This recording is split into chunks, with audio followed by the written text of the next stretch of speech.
2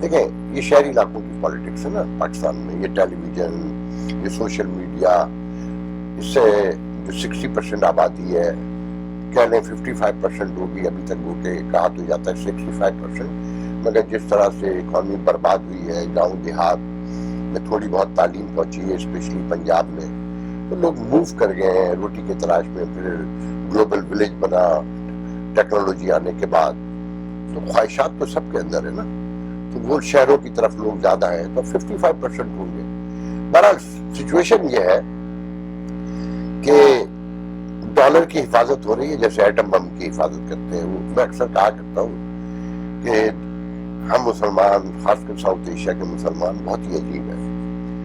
دنیا کے مذاہب نے اللہ تعالیٰ کو جب انٹروڈیوس کیا تو بتایا کہ یہ ایک اللہ ہے جو تمہاری حفاظت کرے گا، جو تمہیں روٹی دے گا، پانی دے گا، دنیا کی ضرورتیں پوری کرے گا، اچھائی برائی کی تمیز بتائی، ایک طویل داستان ہے، اور اسے ماننے میں تمہاری ہی سیکیورٹی ہے۔ ساؤتھ ایشیا کا مسلمان اللہ کی حفاظت پہ معمول ہو گئے، وہ اللہ جس نے ان کی حفاظت کا وعدہ کیا یہ ان کی حفاظت میں معمول ہو گئے۔ کہیں کوئی بے دین اللہ کے بارے میں بات کرے، یہ پاگلوں کی طرح باہر نکلتے ہیں، جیسے اللہ کی حرمت کا وعدہ انہوں نے کیا ہوا ہے۔ اسی طرح قوموں نے ایٹم بم بنایا اپنی حفاظت کے لیے، مگر یہ واحد قوم ہے دنیا میں جس نے ایٹم بم بنایا ایٹم بم کی حفاظت کرنے کے لیے۔ تو ڈالر اوپر سے اوپر جا رہا ہے، بازار میں اوپن مارکیٹ میں 194 کا تھا،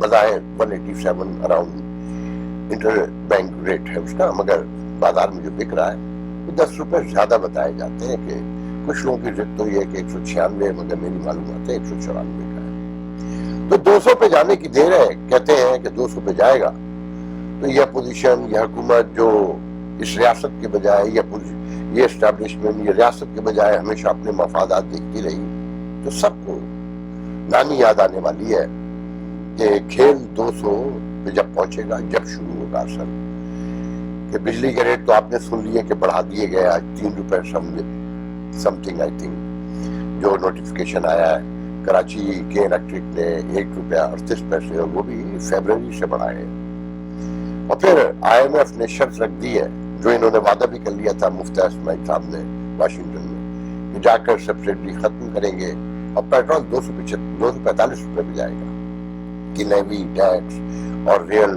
جو پرائز سے ملا کر، مگر یہ حکومت جانے کے خوف سے ماننے کو تیار نہیں ہے۔ اگر یہ سبسڈی ختم کرتے ہیں تو یہ زمین بوس ہو جائیں گے، اور یہ اگر نہیں ختم کرتے اور IMF سے مذاکرات تعطل کا شکار رہتے ہیں، پیسے نہیں ملتے، دیگر جو فائنینشیل انسٹیٹیوٹ ہیں وہ بھی نہیں دیں گے، تو ویسے پوری معیشت ختم ہو جائے گی۔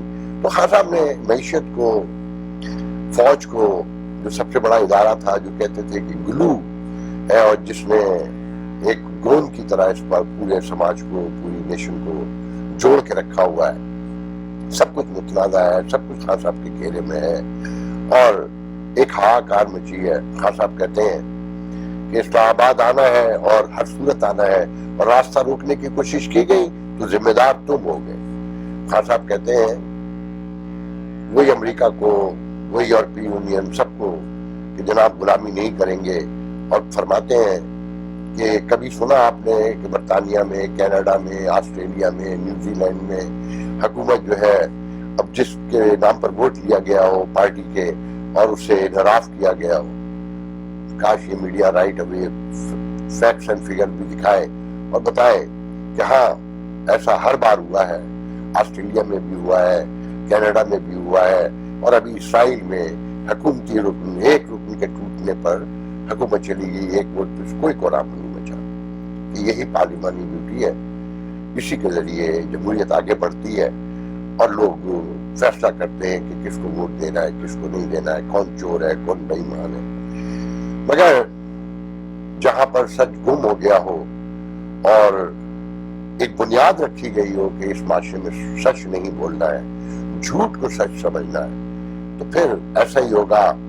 خاصا الٹیمیٹ ریزلٹ ہے جو ہم نے گویا تھا کہ آپ غور کریں کہ سب مانتے ہیں کہ خان صاحب کی حکومت میں بد انتظامی بھی تھی، نااہلی بھی تھی، کرپشن بھی موجود تھی، تھانہ کلچر سے لے کے پٹواری کلچر سے سب کچھ موجود تھا.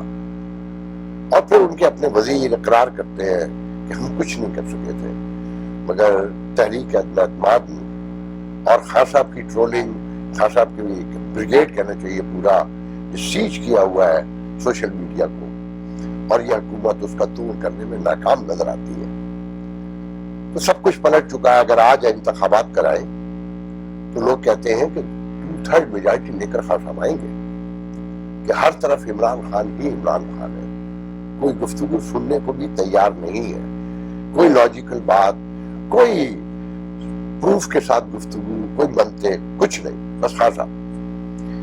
کہ دیکھیں ایمانداری کی بات یہ ہے، اگر آپ کو یاد ہو جب حمزہ شہباز کو چیف اس کا پنجاب کا چیف منسٹر بنانے کے لیے کہا گیا تو اسی وقت ان پروگراموں میں کہہ دیا تھا کہ یہ 2 عادشاہ ہوگا، وہ جو خان صاحب کے ساتھ کھڑے ہیں وہ اس کو کشمیر سے بڑا ایشو بنا دیں گے.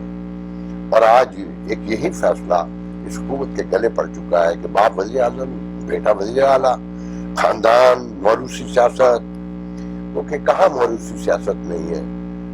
خان صاحب کی اپنی پارٹی میں جو لوگ کھڑے ہوئے ہیں خان صاحب کے علاوہ، خان صاحب کے بچے بھی ویسے تو کنٹینر پہ نظر آتے رہے ہیں، سب کو معلوم ہے، مگر خان صاحب کے یہاں جو الیکٹیبل ہیں وہ کون لوگ ہیں.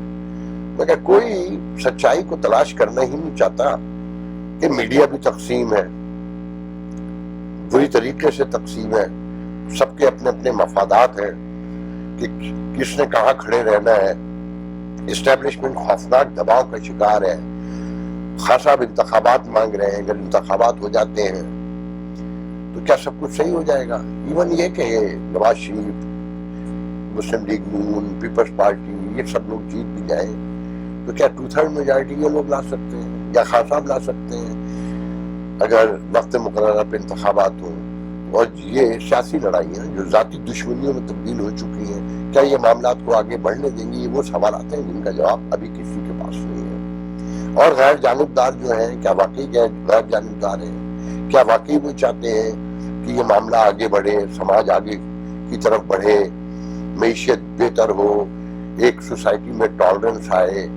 آپ یہ دیکھیں نا کہ اگر وہ غیر جانبدار ہوئے تھے، اگر جیسا کہ کہا جا رہا ہے، تو ان کے اپنے لوگ ان سے ٹوٹنے شروع ہو گئے کہ جناب نہیں سپورٹ کرنی چاہیے تھی، اس حکومت کو چلنے دینا چاہیے تھا. مطلب یہ کہ پارلیمانی جمہوریت یا جمہوریت، اس کی کوئی حیثیت کسی کی نگاہ میں نہیں ہے. لاکھ امریکہ کو الزام دیں، یورپی یونین کو کہیں، بھارت کو کہیں، کسی کو بھی کہیں، جنہوں نے ووٹ دیا خان صاحب کے خلاف وہ ہیں تو پاکستانی. کب بکے، کیسے بکے، کسی کے پاس کوئی پروف نہیں ہے. وہ کہ حکومت نے پھر ایک حماقت کی ہے کہ کمیشن بنانے کا اعلان کر دیا، جسے تحریک انصاف نے رائٹ میں مسترد کر دیا کہ نہیں، آزاد عدلیہ کی نگرانی میں کمیشن بنے. وہ عدلیہ جس پر ابھی خان صاحب نے ٹرولنگ کی ہے اور کہا کہ رات کو عدلیہ کھلتی ہے اور ہمارے خلاف فیصلے دیتی ہے، ہم سے پوچھتی ہے، فارن فنڈنگ سے لے کر ساری چیزیں آپ کے سامنے ہیں. تو وہ عدلیہ اگر اس کی ماتحت بھی کوئی کمیشن بن جائے تو خان صاحب سے کوئی یہ پوچھے، ان کے ساتھیوں سے کوئی پوچھے، کیا پریزیڈنٹ بائیڈن یہاں سے جائیں گے گواہی دینے حلف پر کہ ہاں جناب ہم نے سازش کی تھی، یا CIA کا چیف جائے گا اور وہ حلف پر بیان دے گا کہ ہاں جناب خان صاحب درست کہتے ہیں، ہم نے سازش کی تھی. وہی پاکستانی ایجنسیاں ہوں گی نا، MI ہوگی، ISI ہوگی، IB ہوگی، اور یہ MNAs ہوں گے. اسی طرح کی عدالت میں گواہیاں آئیں گی نا، تو وہ کیا فیصلہ دیں گی؟ خان صاحب پھر اسے بھی نہیں مانیں گے، ان گواہیوں کو مانیں گے خان صاحب؟ تو یہ ٹوٹل ایک ہائپ کریٹ کرنا ہے، عوام کو چارج رکھنا ہے، دھمکیاں دینا ہے. آج تو خان صاحب نے ایک کمال بات یہ بھی کی کہ میاں والی کا بدائے نام لیا ہے، مگر وہ علامتی ہے سارا کہ اگر آپ اسلام آباد نہیں آ سکتے تو اس دن اسی شہر میں دھرنا دیں. مطلب پورے پاکستان میں دھرنے ہوں گے. جب پورے پاکستان میں دھرنے ہوں گے تو معیشت کہاں ہوگی؟ اور اگر یہ حکومت لنگر آن کرتی ہے انتخابات کو ان کو دبانے کے لیے، کیونکہ کچھ لوگوں کا کہنا یہ ہے کہ یہ جو مڈل کلاس یا اپر مڈل کلاس یہ جو خان صاحب کے ساتھ ہیں، یہ ڈنڈے کا سامنا نہیں کر سکتے، یہ انٹرٹینمنٹ کے لیے نکلتے ہیں گھر سے. یہ ناچنے گانے کے لیے نکلتے ہیں، نعرے لگا سکتے ہیں، مگر ان کو پتہ چل جائے کہ گولی چلنی ہے، لاٹھی پڑنی ہے اور آنسو گیس کا سامنا کرنا ہوگا تو یہ نہ خود جائیں گے نہ اپنے بچوں کو جانے دیں گے جو خاص آپ بلا رہے ہیں جنہیں. تو کیا حکومت یہ رسک لے گی کہ مارے پیٹے جھیلے بھرے اس سے نیا کیا اس کے پیدا ہوگا تو اس سے کیا وہ نبٹ سکے گی؟ بہت سارے سوالات ہیں. اور جو دباؤ ہے اسٹیبلشمنٹ پر، باجوہ صاحب پر، کیا وہ معاملات کو افورڈ کر سکتے ہیں؟ جو انٹرنیشنل کمیونٹی میں تنہائی ہے، جو معیشت کا حال ہے، یہ سارے بہت سارے ایسے سوالات ہیں جن کا ابھی کسی کے پاس کوئی جواب نہیں ہے. دیکھیں جو اس وقت نظر آتا ہے، اگر ان معاملات کو کنٹرول کرنا ہے، اس حکومت کو چاہیے کہ بجٹ کے ساتھ ساتھ نئے آرمی چیف کا اعلان کر دیں. نئے آرمی چیف کا اعلان کرنے کا ایک فائدہ یہ ہوگا کہ وہ میڈیا میں خبریں آئیں گی، پرسپشن بنے گا. پھر کوئی حکومت بھی آئے اسے ہٹانا میرے خیال میں تو ناممکن ہوگا، آسان نہیں کہ بقول لوگوں کے تجزیہ نگاروں کے ایک جو پرسپشن ہے، ایک امپیکٹ ہے کہ جناب فوج منظم ہے. کیونکہ کہانیاں تو آپ سن رہے ہیں نا کہ کتنی منظم رہ گئی ہے. اور جن کو معلوم ہے، جو یہ پروگرام دیکھتے رہتے ہیں، انہیں معلوم ہے کہ برسوں سے کہا جا رہا ہے کہ جب پورا معاشرہ بکھر چکا ہو، ہر ادارہ ٹوٹ چکا ہو، تو یہ کیسے پاسبل ہے کہ ایک ادارہ جو اسی زمین پر موجود ہو، اسی سماج کا حصہ ہو، وہ منظم رہ سکتا ہے. تو وہ سچ بھی اب سامنے آنے لگا ہے. مگر اس کا واحد حل اب یہی نظر آتا ہے کہ نئے آرمی چیف کا اعلان کر دیا جائے، بجٹ پیش کر دیا جائے جو یقیناً مہنگائی سے بھرپور ہوگا، خسارہ ہوگا اور تکلیف دہ ایک صورتحال ہوگی. خاص آپ کی حکومت ہوتی تو تب بھی یہی ہوتا، ان کی حکومت ہوتی تو تب بھی یہی ہوگا. کیونکہ جب سوشو پولیٹیکل کیاس ہو سماج میں، ادارے ناکارہ ہو چکے ہوں، لڑائیاں ہوں، تو معیشت کبھی گرو نہیں کرتی. مگر اس کے علاوہ کوئی راستہ بھی نہیں ہے کہ اس کے بعد الیکشن کا اعلان کروا دیں، وہ کہ اس کا کوئی فائدہ نہیں ہوگا. جو سیاسی تقسیم ہے اس میں انتخابات ہو بھی جائیں، جو خاص صاحب نے کہا نا کہ اگر مجھے اکثریت نہیں ملی تو میں اقتدار نہیں لوں گا. آپ کو یاد ہوگا ہزاروں بار کہا ہے کہ خاص صاحب پارلیمان جمہوریت کو نہیں مانتا ہے، مجھے کوئی نہیں مانتی، انہیں چائنیز نظام چاہیے. صدارتی نظام کی تیاریاں کر رہے تھے نا. اگر تحریک عدم اعتماد سے پہلے کا منظر دیکھیں کہ ہر طرف سیج کر دیا تھا سوشل میڈیا سے ہی، جیسے آج کیا ہوا ہے کہ اسلامی صدارتی نظام. اچھا، پھر خاص صاحب ساتھ میں ایک بہت دلچسپ بات کرتے ہیں، آخر میں میں ذکر کرتا چلوں کہ علیم خان مجھ سے 300 ایکڑ زمین لیگل کروانا چاہتے تھے راوی پر، اور جہانگیر ترین چینی کے حوالے سے جو کمیشن بنایا وہ ناراضگیاں تھی. یہ سمجھتے تھے کہ میں اقتدار میں آؤں گا تو انہیں فائدے پہنچاؤں گا. صاحب کیا غلط سمجھتے تھے؟ جو آپ کے لیے جہاز بھر بھر کے لے کر آ رہے تھے، لوٹا بنا رہے تھے، اربوں روپیہ خرچ کر رہے تھے، تو وہ آپ کوئی نظریاتی کام کر رہے تھے، الیکٹیبلز کو لے رہے تھے، لوٹے بنا رہے تھے، اور شور تھا کہ صرف اقتدار چاہیے. کاروباری تاجر لوگ یہی کرتے ہیں. امریکہ میں بھی لابنگ ہوتی ہے، اپنے اپنے مفادات کے لیے پیسے خرچ کیے جاتے ہیں، بل بنوائے جاتے ہیں. میڈیسن والے ہوں، سرجیکل والے ہوں، وہ مختلف بڑی کارپوریٹ جو ہے وہ یہ کام کرتے ہیں. پوری دنیا میں ہوتا ہے، یہ لیگل ہے. تو آپ سمجھ رہے تھے کہ وہ ریاست مدینہ میں چپن کر رہے ہیں اربوں روپے اپنا، جبکہ آپ سب کو پتا ہے کہ آپ کے آس پاس جتنے لوگ آج بھی جو اسٹیج پہ کھڑے تھے ان میں سے 4 کو تو پرسنل میں جانتا ہوں. وہ ریاست مدینہ کے نام پہ کیا کہتے ہیں، کتنا ہنستے ہیں اور وہ کتنا یقین رکھتے ہیں آپ کی باتوں پر.